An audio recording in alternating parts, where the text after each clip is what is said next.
hubungan kita dengan Allah Subhanahu wa taala yang serba kuasa, yang maha kuasa, yang serba bisa. Tadi dikatakan Bu Menteri bisa apa saja kun fayakun, kalau Allah sudah mentitahkan pasti terjadi. Itu kira-kira seperti ini. Saya ini bawa cincin dari besi mungkin atau dari apa itu? Ya besi lah atau perak. Yang jelas tidak emas ini karena saya cowok. Yang jelas tidak emas. Saya bawa kertas. Kalau Anda saya tanya, kertas ini sama cincin kuat mana? Pasti akan menjawab kuat cincin, karena materinya dari besi. Jawaban itu benar, tapi harus ditambahkan secara materi itu kuat cincin ketimbang kertas. Tapi Anda salah, harusnya menjawab ya terserah Gus Bahak, karena yang megang itu Gus Bahak. Karena bisa saja saya punya rencana menghancurkan cincin ini, sementara saya punya rencana mengabadikan kertas ini. Kira-kira gitu hubungan manusia dan Allah Subhanahu wa taala. Jadi hal yang kita kira abadi karena materinya kuat, ternyata Allah punya rencana menghancurkan. Sementara yang kita kira lemah atau rentan atau apalah, ternyata Allah punya rencana mengabadikan. Di sini kemudian istilahnya orang-orang tasawuf, wa tafwidil umur ila mudabbiriha. Kita sebagai manusia menyerahkan urusan pada pengaturnya, pada yang punya. Bukan wilayah kita mengatakan cincin ini lebih kuat ketimbang atau lebih abadi ketimbang kertas, karena saya punya rencana menghancurkan cincin tapi ingin mengabadikan apa? Kertas. Sehingga tentang pandemi, tentang tragedi sosial, tentang apa saja kita tidak pernah tahu rencana Allah itu mana yang lebih awet. Jangan-jangan kita takut pandemi, saya berkali-kali ngaji, mati kita kecelakaan. Jangan-jangan takut kecelakaan, mati kita karena ngelindur, tiru kebablasan, nggak bangun gitu. Kita takut mati ngelindur, mati kecelakaan, jangan-jangan mati kita karena likuifaksi, karena gempa atau karena tsunami. Nah, hal-hal seperti ini yang terus menjadikan kita bilang dan berkeyakinan hasbunallah wa ni'mal wakil. Hanya Allah yang tahu dan semua urusan mencukupi kita hanya Allah. Tadi kata Bu Menteri kita akan menghadapi ini dengan ilmu pengetahuan dan pengalaman. Oke, saya sangat setuju itu. Tapi lagi-lagi bangsa ini dan seluruh tren dunia itu kalau misalnya baru tsunami ya semua orang ramai ketakutannya pada tsunami. Ilmuwan berteori bahwa tsunami siklusnya sekian tahun per sekian tahun. Nanti pas gempa juga gitu, pas likuifaksi juga gitu. Nanti kalau mudik mungkin ketakutan orang sama kemacetan sama macam-macam lah. Takut kecelakaan laka di jalan dan sebagainya. Sehingga sebelum ngaji ini lebih jauh, pastikan bahwa tidak dalam wilayah kita mengatakan bahwa cincin ini lebih abadi, lebih awet ketimbang kertas. Tapi kita harus menjawab secara materi cincin itu lebih awet ketimbang kertas. Tapi secara hakikat ya terserah yang mengendalikan, terserah yang punya rencananya apa. Nah, di sini pentingnya ngaji. Karena dari ngaji itu kita akan kembali ke ma'rifatullah, ngerti Allah yang sebenarnya. Sebab itu di surat Isra disebut pada akhirnya ngaji itu apa? Subhanalladzi asra bi 'abdihi lailan minal masjidil haram ilal masjidil aqsa alladzi barakna haulahu. Tujuan akhirnya linuriyahu min ayatina. Bahwa Mi'raj itu hanya bagian kecil yang dingertikan kita betapa dahsyatnya kekuasaan Allah Subhanahu wa taala. Betapa tidak terbatasnya kemampuan dan kebisaan dan kudrahnya Allah Subhanahu wa taala. Makanya masih dikatakan min ayatina, itu masih sebagian kecil dari ayat-ayatku kata Allah. Lalu dalam surat Kahfi diterangkan, ketika orang kagum dengan Ashabul Kahfi yang bisa hidup tidur dalam keadaan hidup 309 tahun atau Masehinya 300 tahun, kalau Hijriahnya 309 tahun. Itu mungkin kalau kita ilmuwan, ahli baksil ya, atau ahli apalah, itu mungkin lebih kagum tentang nyamuk. Saya berkali-kali bilang, andaikan kita sepakar-pakarnya, terus disuruh bikin nyamuk itu, nggak usah bikin nyata hidup, bikin patungnya saja. Nyamuk itu sekecil itu, kemudian punya jantung, jantungnya punya urat. Uratnya punya kuman, kumannya juga punya urat. Bayangkan saja sudah tidak bisa. Sehingga ketika orang tak kagum sama Ashabul Kahfi, kata Allah, am hasibta anna ashabal kahfi warraqi kanu min ayatina ajaba. Apa kamu kagum tentang Ashabul Kahfi dan batu-batu yang dipahat di situ? Bukankah dalam kekuasaan kami ada yang selalu menakjubkan? Artinya, andaikan kita ilmuwan tentang embriologi, tentang hewan, tentang kuman, mungkin cerita tentang nyamuk itu lebih dahsyat ketimbang tidurnya Ashabul Kahfi yang 309 tahun. Karena kemampuan Allah menciptakan nyamuk yang kecil, sangat kecil, super kecil, kemudian kecil itu ya punya jantung tentu lebih kecil lagi, belum uratnya jantung itu, belum nyamuk juga di dalamnya menyimpan calon-calon keturunannya, kayak apa kecilnya lagi. Nah, di sini Allah mengingatkan kita, innallaha la yastahi ayyadriba matsalam ma ba'udatan fama fawqaha. Allah tidak pernah malu jika dalam menunjukkan kekuasaannya Allah memberi contoh seekor nyamuk. Karena nyamuk ini andaikan kita, tadi saya ulang lagi, andaikan kita ilmuwan yang nekuni itu, strukturnya bisa melihat, bisa nyari pasangan hidupnya, dan bisa hamil, bisa melahirkan, atau bisa menelur dan sebagainya, maka kita akan kagum sekagum-kagumnya betapa kita di depan kekuasaan Allah Subhanahu wa taala tidak siapa-siapa, dan akhirnya kita ikrar-ikrarnya asyhadu alla ilaha illallah, bahwa tidak ada kekuasaan selain kekuasaan Allah Subhanahu wa taala. Lalu kenapa nyamuk itu tidak menjadi perhatian publik? Ternyata kita dibodohkan oleh kepentingan kita sendiri, karena dari awal kita menganggap nyamuk itu problem, penyakit. Ya sudah, bawaan kita mungkin cari obat supaya bisa membunuh nyamuk itu, atau melihat nyamuk itu sebagai problem, bukan sebagai ayatun min ayatillahi ta'ala, sebagai tanda-tanda kebesaran Allah Subhanahu wa ta'ala. Sehingga akhirnya manusia itu butuh yang namanya mukjizat dahsyat yang mudah dilihat, mudah dirasakan. Akhirnya kita tahu dalam sejarah para nabi, Nabi Musa minta mukjizat Laut Merah dibelah sehingga bangsa Israel bisa melewati kejaran Fir'aun dan sampai selamat dari kejaran Fir'aun. Nabi Soleh umatnya minta keajaiban, yaitu onta keluar dari batu besar. Dan Nabi Soleh menuruti, akhirnya ada unta yang keluar dari batu besar. Begitu juga nabi-nabi sebelum itu atau setelah itu, selalu ada mukjizat yang memang manusia tidak mampu. Nah, kata tidak mampu ini yang semua umat para nabi tidak akan seunggul umat Nabi Muhammad SAW. Karena kita sebagai umat Rasulullah SAW, untuk merasa tidak mampu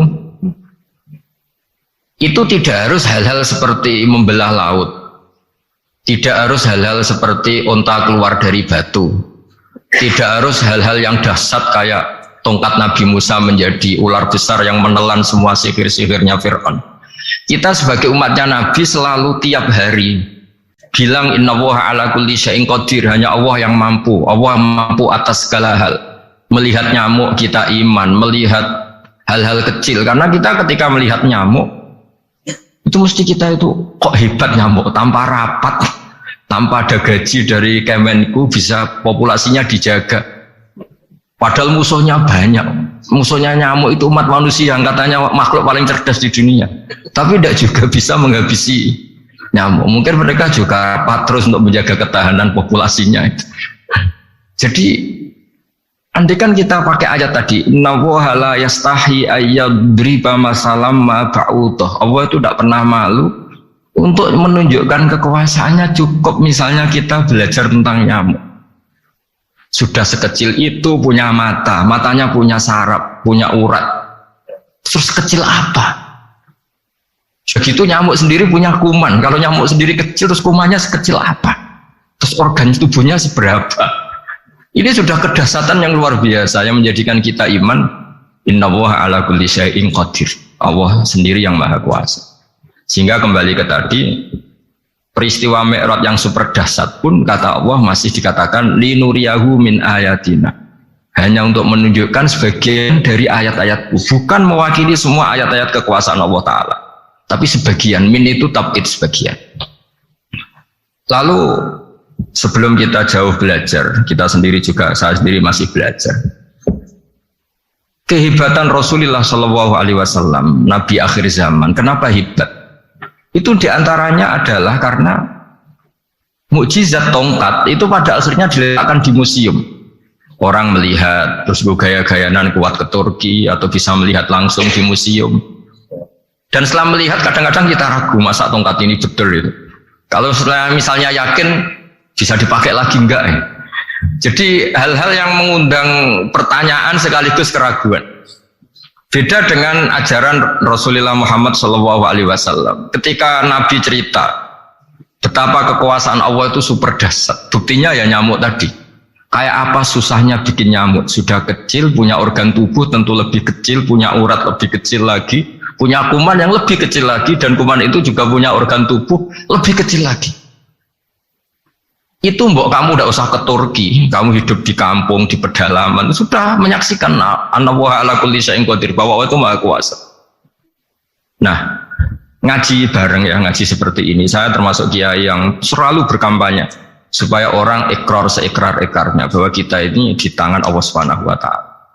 Saya kemarin-kemarin ngaji sama orang-orang Grab, juga barusan 3 hari yang lalu, 4 hari yang lalu ngaji sama teman-teman disabel atau difabel. Karena mereka kalau dibahasakan disabel gak mau, tapi komunitas internasional minta dis pakai bahasa S, tapi kita di Indonesia pakai difabel. Akhirnya kita tahu, ternyata orang yang kita kira menderita karena fisiknya, ternyata kadang lebih bahagia. Karena Allah bisa mengalihkan pikiran untuk positif. Saya berkali-kali guyon di depan para tamu. Saya pernah punya tamu itu perempuan gak cantik miskin lagi. Ini nyata ini, Gus doakan supaya suami saya kaya. Terus saya bilang, memangnya kalau sudah kaya ngapain itu? Ya paling tidak rumah saya diganti, mobil saya diganti. Tapi nanti akhirnya evaluasi Anda juga ingin diganti gitu. Karena setelah rumahnya mewah, pakai mobil mewah, pasti yang dievaluasi bukan rumah dan mobil, tapi Anda. Kok nggak pas ya, wajah gini di rumah saya gitu. Kok nggak pas wajah gini di mobil mewah. Akhirnya ibu-ibu tadi sudah nggak jadi. Jadi mungkin barokahnya pandemi itu nanti Ibu Menteri itu jadi kelihatan hebat karena ada pandemi kok Indonesia bertahan itu. Tapi kalau nggak ada pandemi kan ya biasa aja, memang normal ini. Kiai juga gitu, diuji santri yang kadang beli, umat yang nggak jelas, itu memang ujiannya. Kalau nggak ada ujian ya nggak keren. Ya biasa aja lah kita hadepin, ya kita tadi kata Bu Menteri ya kita ikhtiar dan berdoa. Lalu saya ulang lagi, jadi logika itu bisa pakai analogi. Analoginya tadi, salah Anda kalau mengatakan cincin ini lebih kuat ketimbang kertas. Yang benar adalah secara materi ini lebih kuat ketimbang kertas. Tapi soal nanti kekuatannya sampai kapan terserah yang punya. Bisa saja saya punya rencana besok ini saya luluhkan, saya hancurkan, yang ini saya simpan. Kayak apa dulu dinosaurus itu kuatnya kayak apa, habis. Ayam yang selemah itu sampai sekarang masih. Karena Allah menghendaki dinosaurus diakhiri, sementara ayam tidak. Kayak apa nyamuk itu yang musuhnya orang seluruh dunia, ditemukan apa, mulai begon apa, tapi sampai sekarang bertahan. Apa kita perlu konsultasi sama nyamuk gimana ini kok bisa bertahan, resepnya apa? Gitu. Karena Allah menghendaki itu disisakan masih. Nah, kemudian kenapa ada peristiwa Isra Mi'raj? Saya termasuk orang yang sering menulis tentang fikih sholat, tapi nulis saya untuk diri saya sendiri tak pakai ngaji. Tidak saya bukukan, memang saya sengaja karena ribet biasanya penerbit itu. Terus bicara royalti apa, kita kan mulai kecil dilatih ikhlas, jadi kalau komersial itu jadi bingung. Karena tidak biasa komersial, jadi kalau diajak komersial itu malah jadi bingung. Nabi ketika Mi'raj, ini yang jarang dikaji. Sebetulnya kalimat-kalimat dalam sholat, pertama Rasulullah Muhammad SAW ketemu Allah, itu Nabi maju. Maju ini Jibril sebenarnya mau ikut, karena Nabi bilang, ya Jibril jangan tinggalkan saya sendiri. Terus kata malaikat Jibril, sudah makam saya sampai sini, kelas saya sampai sini aja. Enggak, kamu harus nemani saya. Ketika memaksa nemanin, beliau tidak kuat. Di beberapa rawat jelaskan sampai beliau pingsan, sampai beliau tidak sadar. Akhirnya terus ada ayat wa ma minna illa lahu maqamun ma'lum. Kita punya kelas tertentu yang enggak levelnya sampai sana. Akhirnya Nabi masuk wilayah itu, area itu. Dan Nabi ngendikan at-tahiyatul mubarakatus sholawatut thayyibatul lillah. Kira-kira maknanya semua kehormatan, semua kebaikan, semua yang bersembah suci itu milik Allah Ta'ala.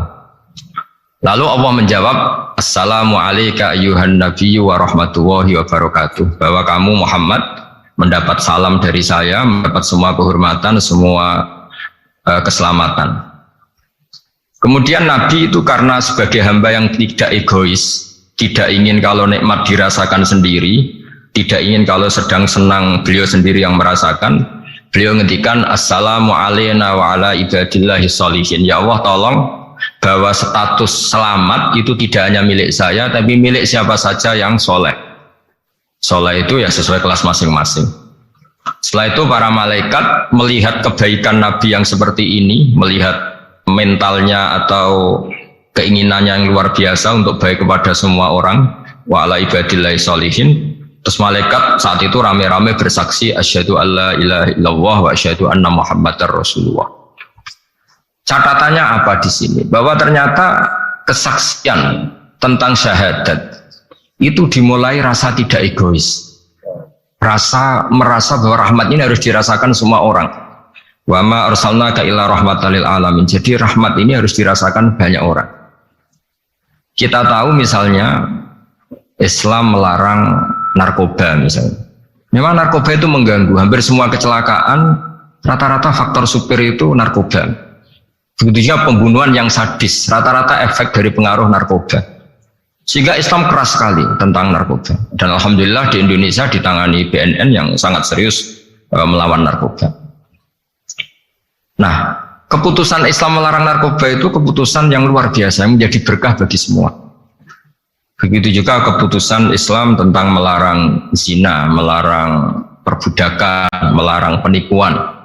Dan Islam mendukung misalnya gerakan nikah, gerakan adil, gerakan keseimbangan dan kemanusiaan.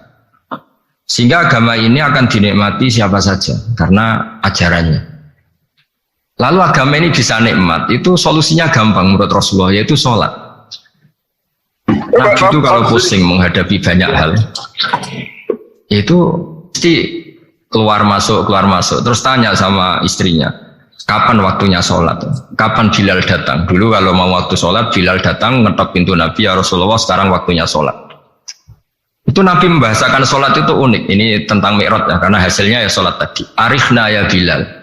Arifna itu tolonglah bikin nyaman saya dengan sholat. Sebelum kita belajar sholat secara serius, gampang. Kalau kita misalnya menteri atau kita ajudan atau kita apa, kayak apa asiknya kita kalau ngomong-ngomong sama presiden, ya, bercengkrama dengan presiden atau dengan menteri atau dengan kiai, dengan atasan. Sholat itu media di mana kita asik dengan Allah Ta'ala. Kalau kita bisa asik dengan atasan yang manusia, apalagi ini asik dengan Allah Subhanahu wa ta'ala. Sehingga kita harus malu kalau sholat tidak asik. Kita ketemu orang yang kita hormati saja asik, masa ini ketemu Allah Ta'ala tidak asik. Sehingga dulu bawaannya orang dulu itu kalau sholat untuk tidak cepat itu harus diperintah. Dulu para nabi, para sahabat kalau sholat itu lama-lama. Sehingga sampai nabi yang turun tangan, wahai para sahabatku, kalau kamu jadi imam jangan lama-lama. Karena dulu semua orang itu penikmat sholat. Sehingga untuk tidak lama itu nunggu diperintah. Kalau kamu jadi imam jangan lama-lama, kasihan makmumnya itu. Nah sekarang alhamdulillah tanpa dilarang sudah cepat semua. Ini sudah ada kemajuan, ini sudah maju sekali ini, nggak usah dilarang sudah cepat. Dulu itu saking asiknya orang sholat, untuk supaya agak cepat itu harus ada perintah dari Nabi. Kalau kamu jadi imam jangan lama-lama. Nah kita kalau sedang pas baiklah, pas waras lah kira-kira gitu. Kalau bahasa orang Pantura, saya ini orang Pantura, jadi kalau ngomong lebih keras, lebih vulgar. Normalnya orang sholat itu tidak bisa ngakhiri. Normalnya, saya ulang lagi, normalnya orang sholat itu tidak bisa ngakhiri karena ketemu zat yang kita cintai. Kita kalau ketemu orang yang kita hormati, yang kita cintai itu nggak bisa ngakhiri. Misalnya mungkin anak muda contohnya ketemu pacar nggak bisa ngakhiri. Kita kangen sama temen, jagung nggak bisa ngakhiri karena asik. Nah ini ketemu Allah yang dipuja-puja, dipuji-puji, kemudian cepat ingin ngakhiri. Jadi ini kita agak aneh. Makanya orang sholat itu tidak bisa ngakhiri, dan itu normal. Sehingga dulu ketika Sayyidina Umar itu ditikam sama satu benda yang kayak pancing itu.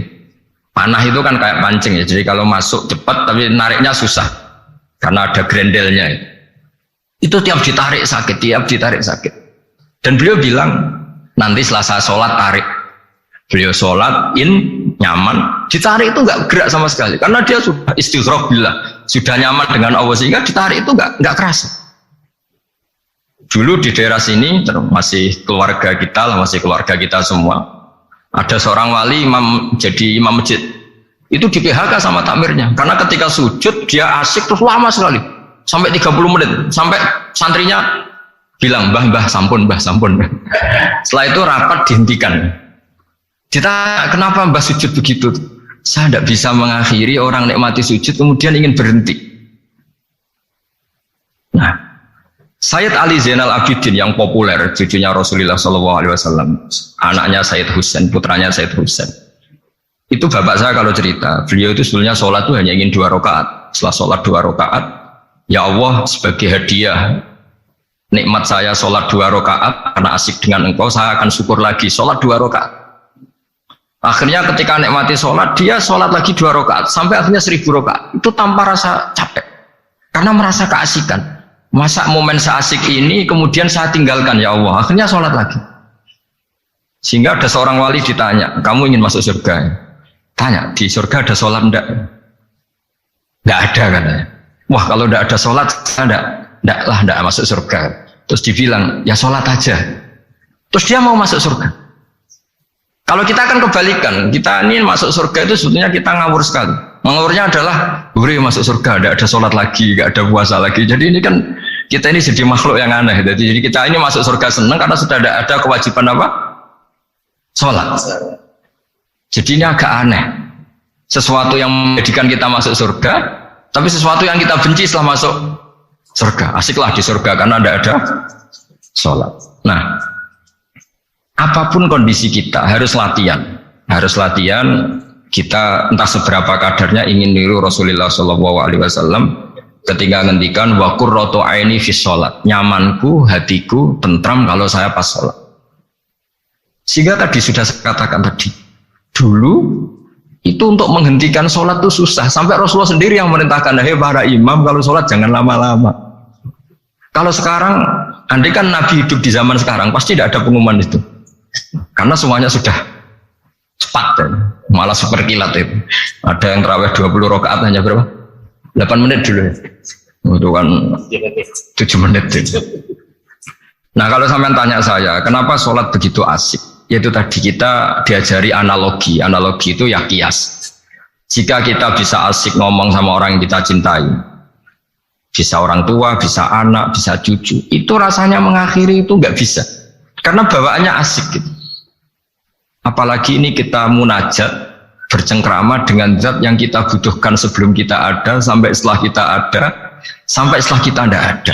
Kita semua akan hasbunallah wa ni'mal wakil. Sehingga dulu bawaannya orang dulu itu, saya cerita sedikit, ada orang mau meninggal, namanya Umar bin Abdul Aziz, itu Khamisul Khulafa, orang yang terkenal adil. Ketika mau meninggal, senangnya bukan main. Ditanya, kenapa engkau senang? Memangnya kalau saya mati mau kemana? Ketika saya hidup dengan segala nikmat itu ya karena Allah Ta'ala. Saya nanti mati ke zat yang sama, dikelola oleh zat yang sama, yaitu Ar-Rahman Rahim.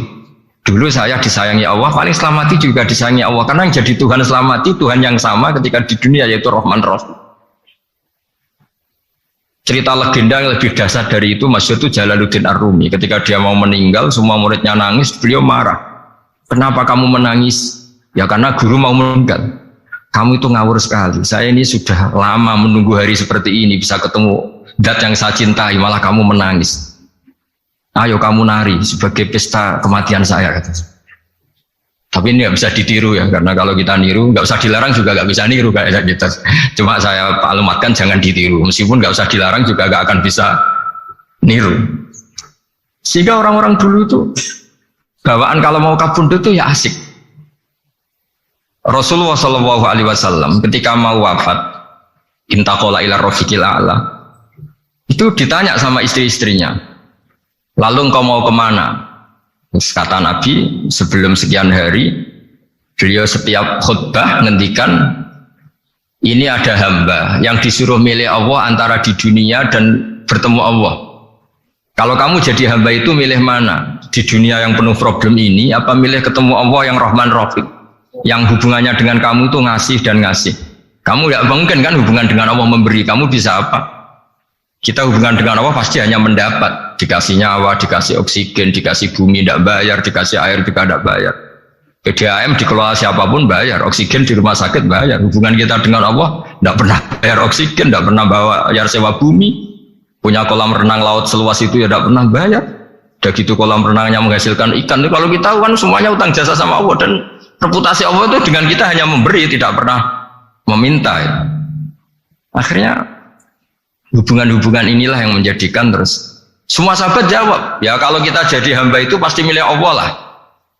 Jadi Nabi itu saking pinternya orang, supaya orang siap dengan keberangkatan beliau itu dibikin satu taksis, ya, satu apa ya, kalau orang Jawa bilang itu dikai persemon, dikai mukaddimah, supaya orang-orang itu siap kalau Nabi ngendikan, kalau kamu seorang hamba disuruh ketemu Allah sama hidup di dunia yang fana ini milih mana? Ya milih ketemu Allah. Ketika akhirnya Rasulullah wafat, ternyata orang itu adalah Rasulullah. Ya akhirnya sahabat bilang, ya iyalah masa dengan kita sama Allah milih ketemu kita, pasti milih ketemu Allah. Nah, sholat itu mi'rajul mu'min, sholat itu adalah cara seperti itu. Kita manja dengan Allah meskipun dengan segala problem, ketika i'tidal kita tetap memaklumatkan Rabbana lakal hamdu mil'us samawati wa mil'ul ardi wa mil'u ma syi'ta min syai'in ba'du. Engkau zat yang selalu layak dipuji di langit maupun di bumi. Dan langit bumi ini karena terbatas masih ditambahi wa mil'u ma syi'ta min syai'in ba'du. Dan seluas apa saja engkau kehendaki. Apapun hebatnya langit bumi ini tetap terbatas, ada ruang dan waktu. Maka ditambahi wa mil'u ma syi'ta min syai'in ba'du. Dan segala puji ini memenuhi semua yang engkau kehendaki. Saya berkali-kali bilang kalau hubungan dengan Allah nyaman, caranya gitu. Kalau kita sakit, bayar oksigen. Kalau kita butuh air, bayar PDAM. Allah itu tidak pernah nyuruh kita bayar. Apa saja hubungan dengan Allah. Nah, sholat itu maklumat bahwa kita apapun problemnya, alhamdulillah rabbil alamin. Kita maklumatkan terus bahwa kita bersyukur. Lalu kita Rabbana lakal hamdu. Makanya saya sering kalau disuruh Gus doain supaya pandemi cepat berlalu. Saya ini kan kalau kiai ya, kiai itu apa ya? Saya pernah di Jogja pas gempa. Ya orang-orang ya susah. Saya ini caranya susah saja sampai tidak tahu, karena bukan karena sombong ya, karena ya mau apa itu. Memang nggak bisa apa-apa kan, kita manusia. Jadi saya mohon sholat ini jadi media yang luar biasa. Jadi di antara makalah Imam Syafi'i paling terkenal itu fasihan idama kana fi dzikri rabbih wa fi ma siwahu kana fin nasi ajama. Orang baik itu orang yang fasih. Fasih itu lantang dan cerdas dan vulgar dan nyaman ketika ngomong tentang Allah. Sholat itu semua hubungan kita ngomong dengan Allah. Misalnya kabira walhamdulillah katsira, hanya engkau yang maha besar ya Allah. Orang yang katanya terkuat di dunia karena presiden superpower misalnya, nyatanya waya mati ya mati. Kalau nggak makan lemes. Jadi orang kita sadar, yang katanya orang terkuat paling hebat, kalau nggak makan lemes. Artinya ternyata hanya sekuat itu. Dia bisa instruksi seluruh dunia misalnya untuk apa ya. Tapi coba apa dia kuat nggak makan 2 hari. Makanya hikmah puasa itu orang tahu. Ternyata makhluk yang paling mulia itu manusia. Kalau nggak makan nasi 1 piring itu ya mati. Berarti hidup nasi sama manusia. Nanti kalau nasi bilang saya tidak butuh kamu, tapi kamu butuh saya, itu habis kita sudah. Makanya ketika ada orang yang mempertuhankan manusia, itu Allah cara menafikan itu hanya bilang kana yakulanit to'am. Yang kamu tuhankan itu makan. Hanya makan itu kalau dia tidak makan lemes. Jadi kiai itu atau manusia-manusia yang dekat Allah al-afillah itu ketika mengatakan kabira walhamdulillah katsira subhanahu wa bukrata wa asila itu kelihatan. Makanya Quran kalau mencibir kita, falola in kuntum ghaira madidin tarji'unaha in kuntum shadiqin. Kalau kamu merasa dikjaya, mbok jangan mati, mbok jangan tua. Sudahlah hidup terus. Dijaya kok mati gak keren. Orang top kok mati itu gak keren. Jadi apa cara gojlek itu ya sudahlah. Kalau kamu hebat jangan mati kata. Nah sholat tuh mengingatkan itu terus. Sampai kita bilang inna sholati wa nusuki wa mahyaya wa mamati lillahi rabbil alamin. Gusti saat ini saya ikrarkan hidupku matiku semuanya terserah engkau. Nah lagi-lagi tadi ketika kita bilang cincin ini lebih kuat ketimbang kertas, Anda salah. Karena itu hanya secara materi. Kuat tidaknya terserah yang mengendalikan. Karena saya punya rencana menghancurkan cincin ini, besok mau saya lebur, sementara saya mau mengabadikan kertas ini. Nah disinilah terus kita diajari misalnya di surat Yasin yang populer, Allah itu siapa? Allah itu fasubhanalladzi biyadihi malakutu kulli syai', yang mengendalikan semua sesuatu. Makanya sholat itu menjadi penting. Saya sendiri termasuk orang yang jarang imami, saya selalu jadi makmum. Jadi andaikan Mas Zakaria di sini saya juga makmum. Cuma keren saya kayaknya meskipun saya makmum. Karena saya kalau makmum itu bisa ingat Allah terus. Kalau imam itu enggak jaga image. Karena malu kan. Misalnya di masjid kementerian terus sholatnya kok cepet nanti dikira enggak ustadz betulan itu. Kalau ulama ternyata banyak urusan jadi banyak berpikir gitu. Tapi alhamdulillah ini barokahnya ngaji terus apa ya? Ya hasilnya mi'raj itu ya sholat itu. Sholat ini spesial karena tadi saya bayangkan itu di surga enggak ada sholat itu ya terus wopo itu enggak asik. Itu kalau Imam Ghazali itu membarter kita itu begini. Kalau kamu bangga di kasrotin nisa pasangan kamu banyak. Itu ayat lebih kuat ketimbang Anda karena satu hari 1 jam bisa berapa kali. Kalau Anda bangga bisa makan itu kerbau itu makannya lebih banyak. Nah kalau Anda bangga atas pengaruh itu tawon itu ratu tawon itu pengaruhnya lebih besar ketimbang Anda dia diam di rumah tapi anak buahnya loyalnya kayak gitu. Artinya kalau manusia bangga itu apa? Ya dengan sholat tadi ini karena satu ibadah yang enggak tertandingi oleh makhluk yang lain. Apalagi dalam sholat itu ada semua gerakan yang mewakili semua ibadahnya malaikat. Malaikat itu ada yang ibadahnya berdiri terus, ada yang rukuk terus, ada yang sujud terus. Dan sholat itu mewakili semua itu. Juga mewakili sosial, karena setelah sholat kita bilang Assalamualaikum warahmatullahi wabarakatuh. Bahwa keselamatan ada di kanan dan kiri. Nah, oke ya, itu sakralnya mi'raj. Tapi di balik mi'raj itu ada hal-hal yang manusiawi. Dan ini yang terjadi di dunia. Ketika Rasulullah melangkai makamnya Nabi Musa, makam itu status ranking lah kalau dalam bahasa Indonesia itu. Kalau bahasa Indonesia itu ribet, makam itu kuburan. Makanya orang Indonesia sering tanya saya, Gus, makamnya Nabi Ibrahim kok batu? Makam yang dekat Ka'bah itu bukan makam dengan makna kuburan, itu tempat yang dipakai Nabi Ibrahim membangun apa? Ka'bah. Coro Jawa pancatan itu. Nabi Musa itu gak terima, komplain sama Allah. Ya Allah, ini lebih junior ketimbang saya. Kenapa makamnya melangkai saya? Ini tidak fair. Jadi di mana-mana manusia itu kalau disaling junior itu ya tidak terima. Ya ada manusianya. Terus ditanya sama malaikat Jibril, kenapa kamu gak terima? Ini orang Israel, kadang ngira saya ini nabi paling top. Ini kalau sampai konangan saya kalah sama Muhammad tuh malu saya kata. Jadi artinya ya ada sisi manusia. Itu ada kitabnya. Terus, ya tapi memang Nabi Muhammad lebih top ketimbang kamu. Memang dia nabi pilihan, Sayyidul Awalin wal Akhirin.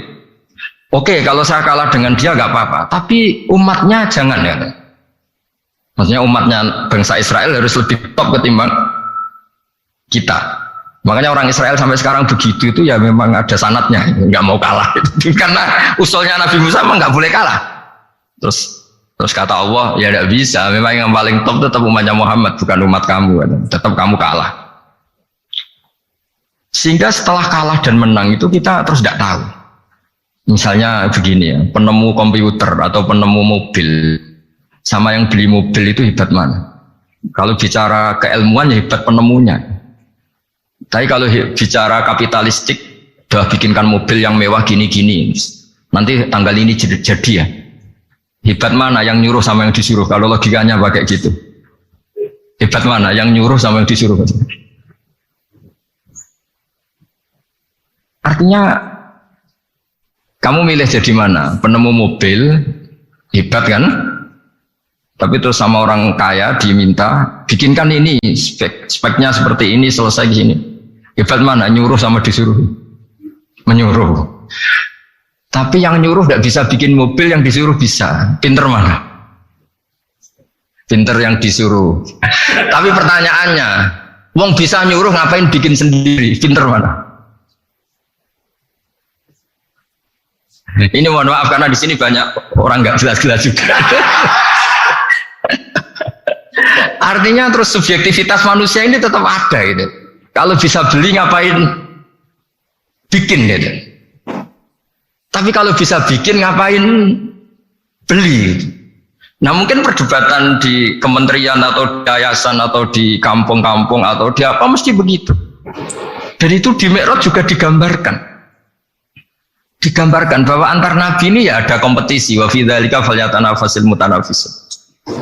Tapi bedanya nabi dengan kita itu satu.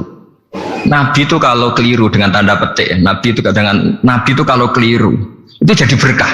Itu bedanya kita. Kalau kita keliru kan keliru betul. Kalau nabi itu tidak kelirunya itu jadi berkah. Ini saya punya dua contoh kalau boleh dibahasakan ya, kekeliruan nabi atau dengan tanda kutip kekeliruan nabi. Tapi saya ulang lagi dengan tanda kutip.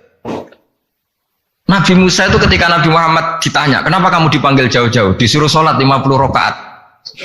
Nabi Ibrahim nggak komplain, karena beliau Nabi yang baik. Semua Nabi nggak komplain, kecuali Nabi Musa. Kata Nabi Musa, jangan Muhammad, kebanyakan itu.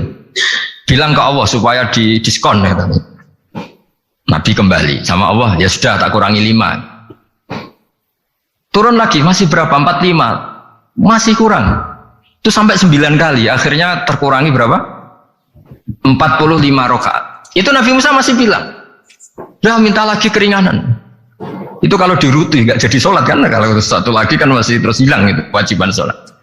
Nah, Nabi Musa sebetulnya itu bukan karena kasihan kita, bukan dia nggak empati dengan kita. Beliau nggak empati sama kita, tapi gara-gara Muhammad, umatku yang lebih kuat, lebih ganteng aja nggak mampu melakukan sholat 50 rakaat, apalagi umatmu. Dia memang orang Israel kan ganteng-ganteng, kuat-kuat, jadi dia pede. Umatku yang lebih keren, lebih ganteng saja gak kuat, apalagi umatmu. Jadi sebetulnya dia minta keringanan itu karena corong Jawa ngeprekno kita, menyepelekan kita bahwa. Makanya saya ingin memberitahu Nabi Musa kalau ada umatnya Rasulullah yang namanya Sayyid Ali Zainal Abidin yang satu hari sholat 1000 rakaat. Jadi nanti kalau ketemu Nabi Musa, ini 50 aja, ini kuatnya malah 1000. Nah akhirnya, tapi barokahnya Nabi Musa yang sentimen ini, sholat gak jadi 50, tapi 5. Itu bedanya Nabi sama kita. Ada contoh yang lebih ekstrim, kelirunya Nabi itu Nabi Yunus. Nabi Yunus, tapi keliru yang barokah, saya ulang lagi. Nabi Yunus itu memaklumatkan ke masyarakatnya, nanti itu kalau kamu tidak nurut sama saya ada azab. Anggap saja azab itu hari Kamis. Besok hari apa ya? Besok hari Kamis ya? Besok hari apa? Lupa hari ya.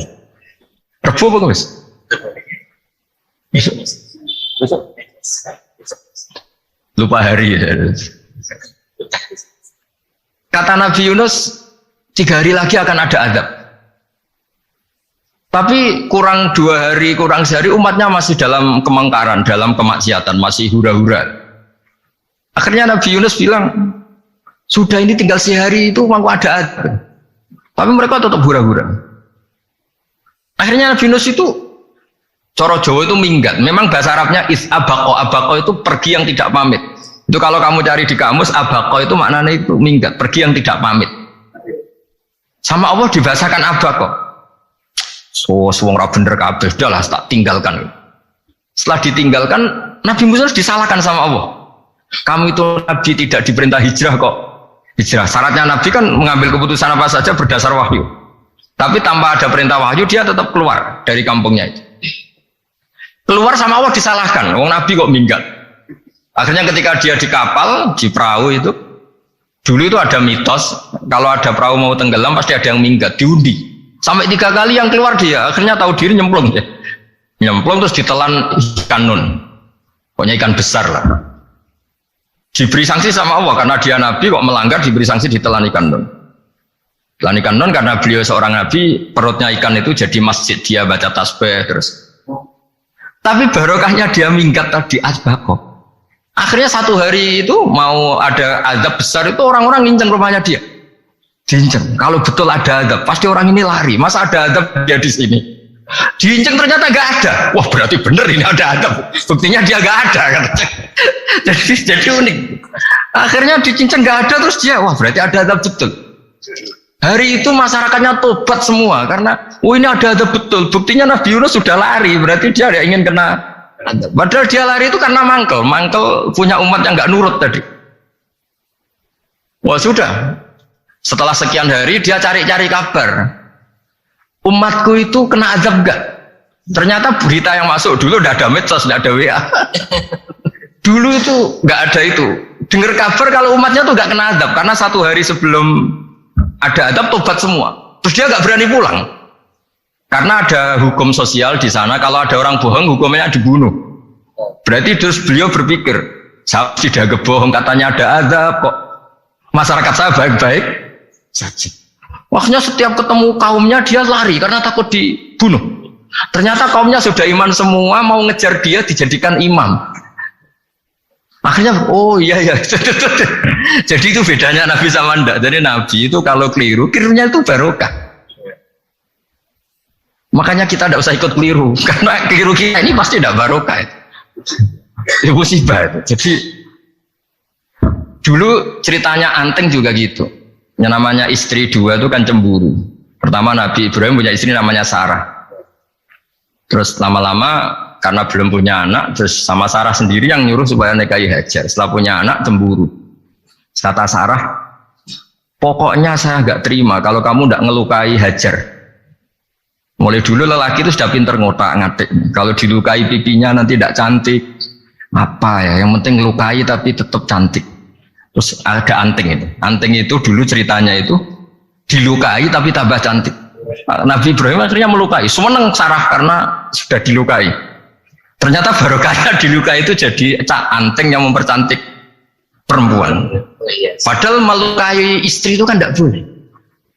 Tapi ini Nabi. Ada saja cara yang dipilihkan Allah untuk ya tadi keliru saja barokah. Itu bedanya Nabi sama kita. Makanya disebut mimbabi hasanatil abrar sayyatul muqarrabin. Jadi Nabi sama seperti Nabi Adam. Nabi Adam itu dilarang Allah nggak boleh makan khuldi. Akhirnya makan terus harus hidup di dunia, terus jadi dunia seperti ini. Tapi itu menjadikan harapan seluruh dunia bahwa Allah itu maha baik. Ketika ada yang diberi sanksi, tetap diminta tobat dan dianjurkan tobat. Dan Allah berjanji setiap yang tobat pasti diterima. Sehingga terus kita sampai sekarang nggak pernah putus asa. Karena sudah diberi contoh bahwa bapak kita yang pernah salah dijanjikan tobat dan Allah pasti menerima tobat itu. Jadi ini bedanya kita dengan Nabi. Jadi semoga lewat pengajian ini atau ngaji bareng ini kita tahu kalau kita ahli astronomi atau ahli meteorik mungkin takut kita kejatuhan meteor. Kalau ahli gempa mungkin takut lempengan kita gini terus gempa. Kalau ahli tsunami takutnya tsunami. Kalau ahli sosial takut chaos. Mungkin yang ahli perbankan takut ras. Jadi kalau nuruti takut ya takut lah. Tapi cobalah kita iman lagi. Tadi kata Bu Menteri sudah